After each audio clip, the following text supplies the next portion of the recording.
Hello everyone, আসসালামু আলাইকুম। সবাই কেমন আছেন? আশা করি সবাই ভালো আছেন। আমরাও আলহামদুলিল্লাহ অনেক ভালো আছি।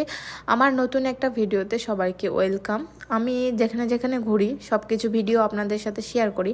আর আজকেও গেছিলাম একটা জায়গায় ঘুরতে, তো সেই জায়গাটার ভিডিও আপনাদের সাথে শেয়ার করতেছি। আশা করি আপনারা শুরু থেকে শেষ পর্যন্ত দেখবেন। ছুটির দিনগুলোতে আমরা সচরাচর বাইরে ঘুরতে বের হই, ঠিক তেমনই আমরা ছুটির দিনে বের হয়েছি আজকে। তো ছুটির দিনে ঘোরার উদ্দেশ্য হচ্ছে এখন প্রকৃতির নতুন রূপ নিচ্ছে, গাছের সব পাতাগুলো ঝরে যাচ্ছে। তার আগে আমরা যেখানে যেখানে আশেপাশে জায়গাগুলো পরিচিত সেখানে ঘুরতেছি, আর ঘুরলেও মন ফ্রেশ হয়।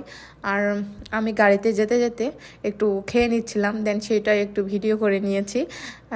যেতে যেতে দেখেন আকাশটা অনেক সুন্দর, আর আকাশটা দেখে আমার অনেক ভালো লাগলো। আর জায়গাটা আমার হাজব্যান্ড আগে থেকেই দেখে আসছিল। জায়গাটা মানে রাস্তা যাকে বলে, রাস্তাটা হলো মাশাআল্লাহ অনেক সুন্দর। রাস্তার দুই পাশে অনেক সুন্দর সুন্দর গাছ আছে। যে ছবিগুলো আগে গ্রাফিক্সে দেখতাম আর মনে করতাম যে অনেক সুন্দর জায়গা, মানে অনেক সুন্দর জায়গা, কবে যে যেতে পারবো, এখন সেটা নিজের চোখে দেখতে পারতেছি। মাশাআল্লাহ, আল্লাহর রহমতে মানে নিজের চোখে দেখতে পেরে অনেক ভালো লাগতেছে। আর জায়গাটা দেখেন অনেক সুন্দর, অসম্ভব সুন্দর। আর প্রাকৃতিক যে রূপ বদল, এইটা দেখতে কিন্তু অনেক ভালো লাগে। বিশেষ করে কোরিয়াতে প্রাকৃতিক রূপ বদল দেখতে আমার ভালো লাগে। দেন এখানে প্রাকৃতিক বিভিন্ন রূপের মানে রূপ নেয়। তো যাই হোক, আপনাদের কাছে রাস্তাটা কেমন লেগেছে অবশ্যই আপনারা কমেন্ট করে জানাবেন। আমার কাছে অনেক ভালো লেগেছে।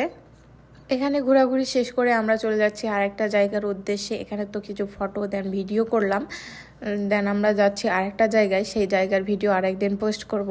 আজকের মতো ভালো থাকবেন, আল্লাহ হাফেজ।